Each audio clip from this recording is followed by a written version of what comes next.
Welcome to Worldbuilding Films, where we analyze the world settings and rules of films and TV shows to see if they work, if they don't, and if not, how they could be improved to enhance their stories. And boy howdy do we have a big one today, because we're going to tackle none other than the famous wizarding world of Harry Potter. Possibly one of my absolute favorite franchises of all time, this simple children's story turned global phenomenon has captured the hearts of millions across the past few decades, leaving deep marks into our lives with its lovable characters, incredibly creative stories, and yes, its dense, rich world giving us all sorts of roller coaster emotions. I personally cry at the end of the last one every time. With that said, this is one of those worlds that's so big and has so many elements in it that I just can't cover it all in just one video. So yes, instead, this will be the first time I'm actually going to split the review in more than one part. Dare I say that these videos will be my Horcruxes. For real guys, these videos took a long time to make. But, seeing as it's such a big franchise and there will be a lot that we need to discuss, I should lay out some rules. First off, while it did indeed start as a simple children's book with the Philosopher's Stone, it got more and more complex. So while I might not be able to address literally everything, I will do my best and I will take it all as serious elements. Second, yes, we will be analyzing the books, the films, Pottermore, as well as some aspects of The Cursed Child. Don't worry, I'll give a spoiler warning for that when needed. But, to be clear, I will not be putting into account the Hogwarts Legacy game, mainly because at the time of making these videos, I haven't had a chance to play it yet, and because there's still some debate as to how canon it is. Plus, while that one might have some theories of its own, they don't exactly mesh with the things that I have to say here today. And also, I won't be considering the Fantastic Beasts series. Why? Because by God, do they break so many rules! Just to get them out of the way, here's a quick run through.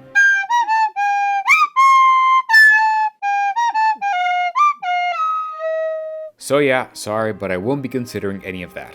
Or, well, except perhaps for one or two things, but we'll get to it later. For now, let's not waste any more time and get right into it, because there's a lot to cover here. So much so, in fact, that you might want to subscribe to the channel so you're sure to get to see the other parts when they come out. Come on, you know you wanna. So let's jump right into it. This is the world building review of the wizarding world of Harry Potter.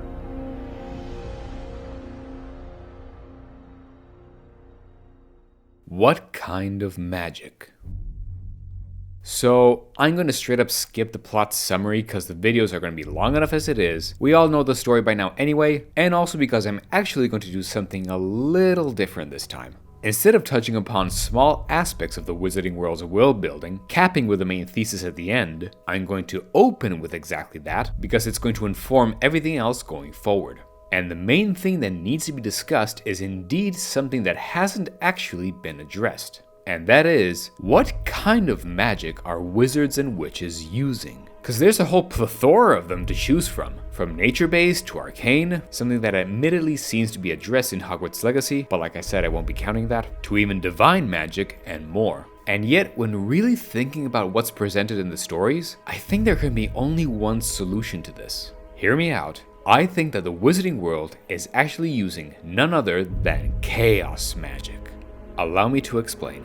So, remember how magic in this universe can do, well, almost anything? You can create stuff, transfigure it, control things, destroy them, you got mental abilities, there's all sorts of magical objects, creatures, tools, and, well, it's a lot. And not just a lot, but pretty random stuff at times too. Not to mention that there's also that one glaring detail that everyone understandably keeps bringing up. AKA, how the hell is this school still kept open with all these dangers going on? No safe magic that isn't dark could ever cause so much trouble at every corner. But if we consider this all to be chaos magic, then the picture might become a little more clear. Because not only would it allow wizards to do all these seemingly random things, but it would also give them a purpose. What if this chaos magic lingered almost everywhere in the world, and if left unchecked could cause great damage, but wizards are the only ones capable of harnessing it, making it become more orderly and less of a threat just by using it in any way, be it by spell, potion, or whatever. It's almost as if they would be combing chaos magic so that it would come out smooth and more manageable on the other side. This theory could help fix two extra problems as well. First off, one issue that always stuck with me in this world is why the hell don't wizards just take control over muggles? Even if magic had appeared only recently, muggles wouldn't stand a chance if wizards can become invisible, untraceable, and could turn your greatest weapons into a bunch of flowers or something. And no, the books excuse that, "Blimey, Harry, everyone be wanting magic solutions to their problems. Nah, best we're left alone." Makes no sense either when they're this powerful. So what could be an actual good reason for this? Well, if this is all chaos magic, what if its chaoticness could be influenced? I propose that emotions and states of mind would play a big part in this, specifically the emotions of muggles.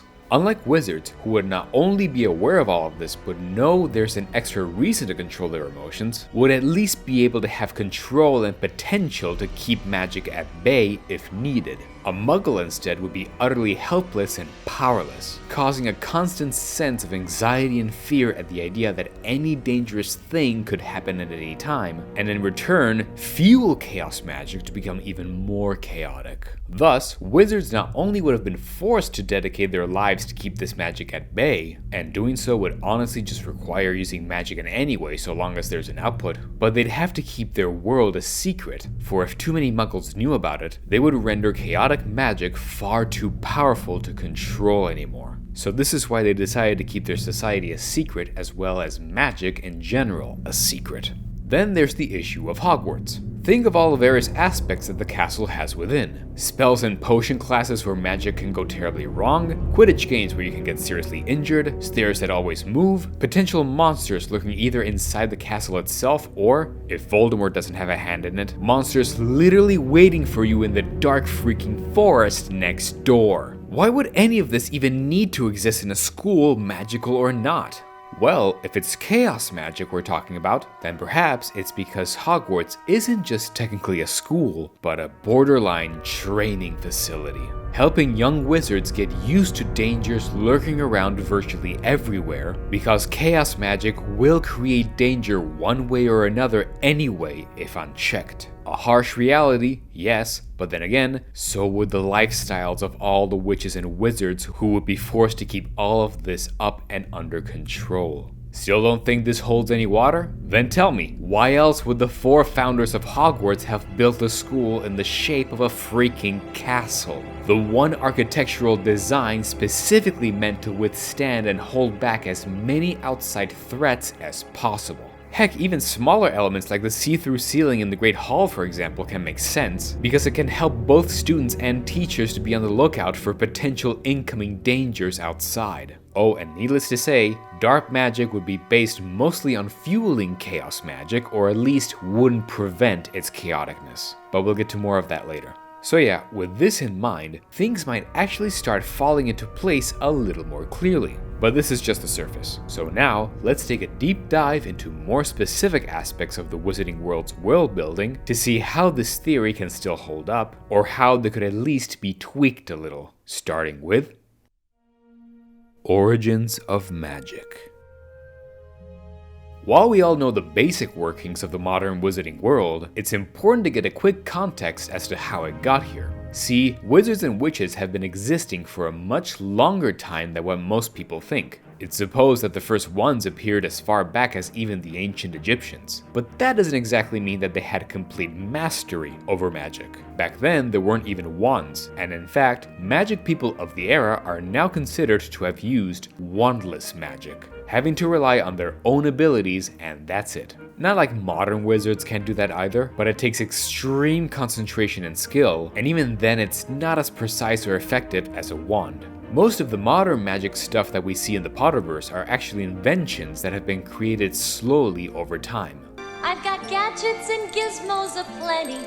Stuff like love potions, specific spells, and even the wands themselves. In fact, wizards are canonically described as having used magic more like a science than anything else, with experiments and everything. Heck, the Ministry of Magic in the books has entire rooms dedicated to the study of time, consciousness, and far more with basically wizard scientists. God, I want that job. So yeah, even they don't know everything about this powerful force yet. Anyway, magic-gifted people have always appeared pretty much everywhere in the world, as they still do now, with a particular concentration among Native American tribes, who tended to use their magic to control nature or transform into animals. Other wizards could be found across Europe, Asia, and Africa as well, of course, and actually were able to use their magic to traverse the oceans several centuries before the first European ships in the 1400s, so magical communities have been going on for a much longer time than we think. Over time, as mentioned before, more ways to harness and control magic came to fruition, and as the medieval times came around, the very first schools began to appear around the world, Hogwarts being the first, founded by Gryffindor, Hufflepuff, Ravenclaw, and Slytherin. You know the story.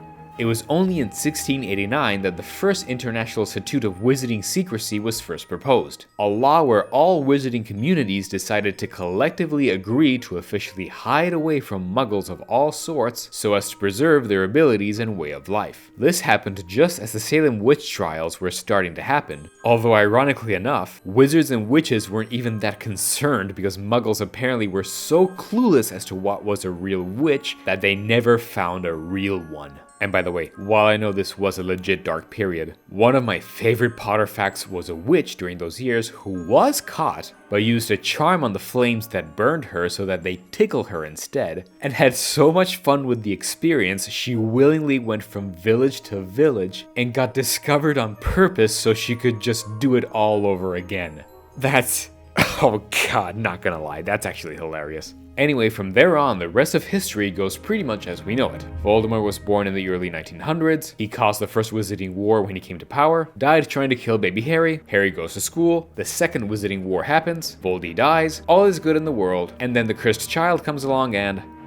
yeah, it has some good moments, but yeah, I can't deny it's a bit of a mess. Okay, so we got that cleared up, and we know how this all came to be. And honestly, I still think that the theory of chaos magic can still hold true in all of this. If it's a magical force that can make seemingly random things happen, it would still apply with the way that they use it, with perhaps certain groups specializing in the output of chaos magic happening in a specific way, such as with the Native Americans. It also holds water with the fact that if chaos magic is indeed fueled by people's uncontrolled emotions, wizards wouldn't have originally needed to keep themselves this secret for most of human history. Why?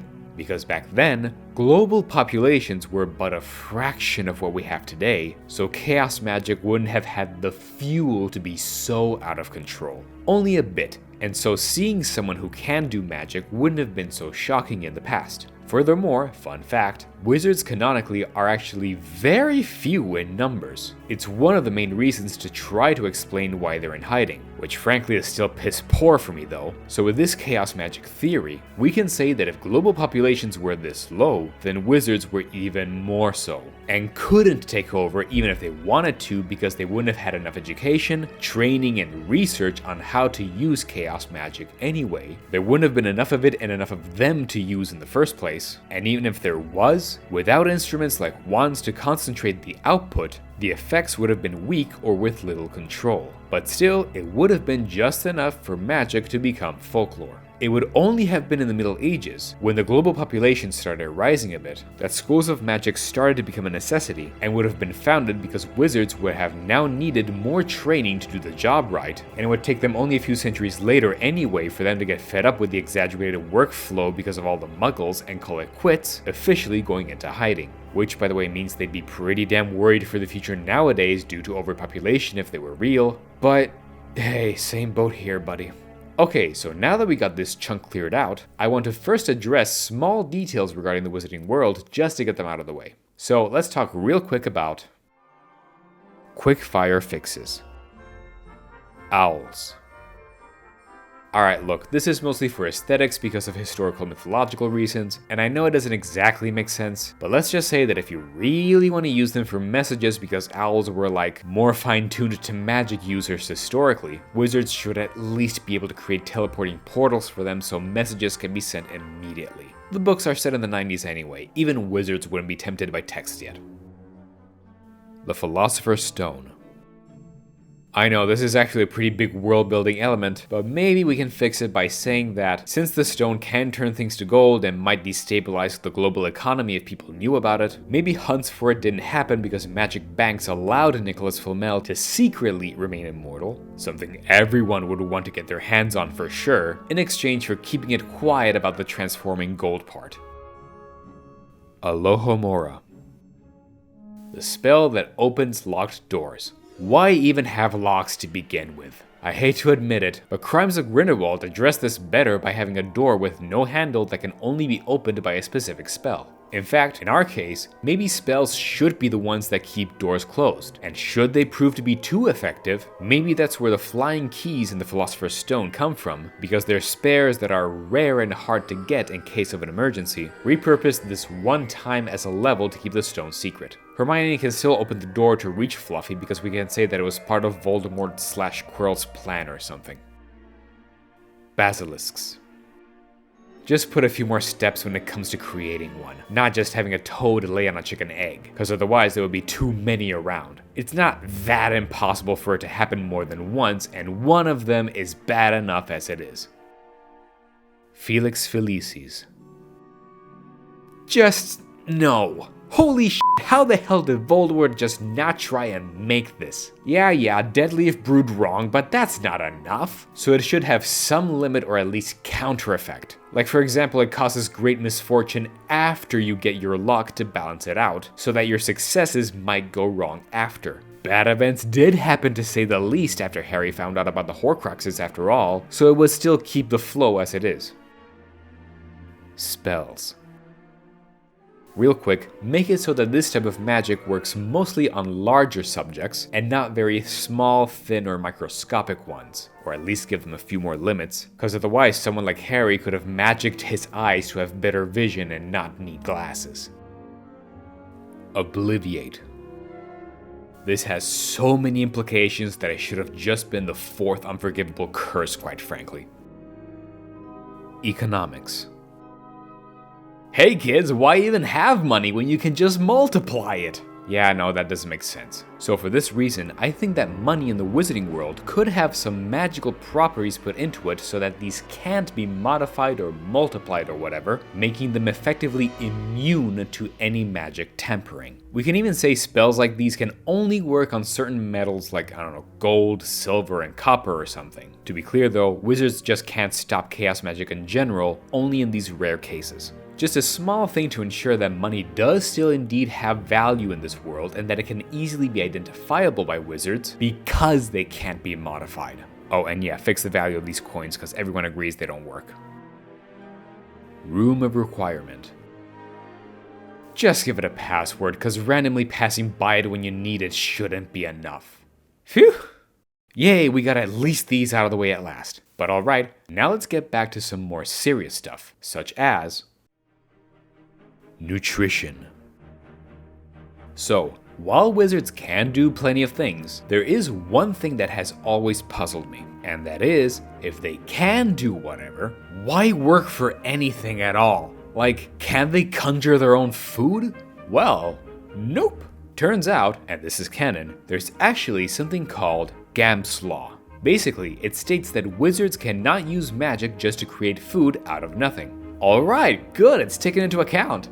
Except for one problem. You can easily circumvent this. Like, these fools can grow vines and plants and such. So what's stopping them from growing like an apple tree and eating all the apples they want? It's cheating, but it makes sense, right? There's even canonical exceptions to this law, like how you can't create it out of nothing, but you can grow or multiply existing food. Oh, come on, that's even easier. And at this point, Gamp's Law should take into account also water so that getting fresh water shouldn't be that easy, and yet there's spells just to make them jet out of your wand like nothing.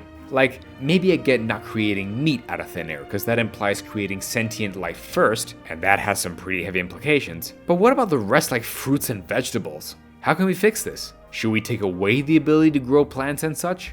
No, I think there's actually a better solution. I propose that wizards actually can modify food to their heart's content and possibly even grow plants that grow food themselves, but on one condition. And that is, Any food that is specifically altered with chaos magic will suddenly give said food an absolutely horrible and terrible taste. So that it's nutritious, sure, but revolting to even consider. This would still incentivize wizards to actually put some effort into growing regular food on their own, or exchange commerce with muggles in secret, as if they were regular customers, and not just turn them into couch potatoes that can summon cake at any time. The same would apply for conjured water, which can be used to attack and perhaps still be nutritious and safe for plants, but have a terrible taste for humans and not be an unlimited resource. It's not like terrible tasting magic stuff like some potions is that foreign a concept anyway, just look at Polyjuice Potion. However, I realized something when thinking about this. If young wizards are being trained not just to harness but get used to this magic, perhaps it will be beneficial for them to be as much in tune with it as possible. So much so, it might be best to even ingest it so that their bodies can get used to assimilating the properties of chaos magic. And the best way to make young wizards force down horrible tasting food that is specifically magical without absolutely despising it? Magic candy.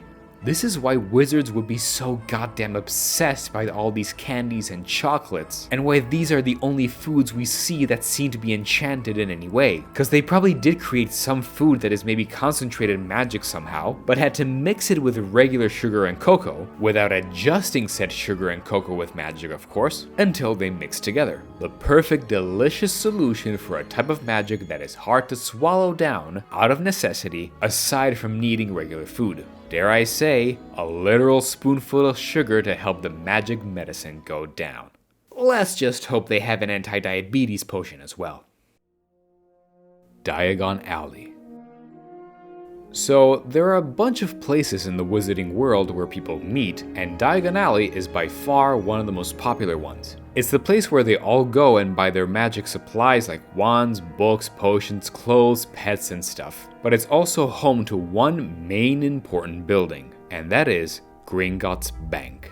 The main bank where all wizards keep their money and valuables, run exclusively by goblins. This is interesting because it turns out that goblins have a specific history with wizards. See, goblins are absolute experts in forging magical objects, specifically metal-based, and back in the Middle Ages, Godric Gryffindor hired the most skilled of them all, Ragnak I, to create the perfect sword for him, which would end up as the infamous Gryffindor sword in the Sorting Hat. The problem was, Ragnak loved his work so much that he demanded it back, which Godric refused because, you know, he hired and paid him. Anyway, this outraged Ragnak so much that he accused Gryffindor of stealing the sword instead, causing such a controversy that it led to a long war between humans and goblins. It's a really long story, but eventually peace was found between humans and goblins after like a couple of centuries or so. Interesting as it is though, I did still wonder why Diagon Alley became the place that it is, and most importantly, why is this place in like this weird pocket dimension? Because while it's not uncommon for wizards to have TARDIS-like places such as homes or tents or whatever, it turns out there are specific laws put in place to prevent wizards from just doing it as they please and live freely in a whole mansion instead of a cardboard box or something.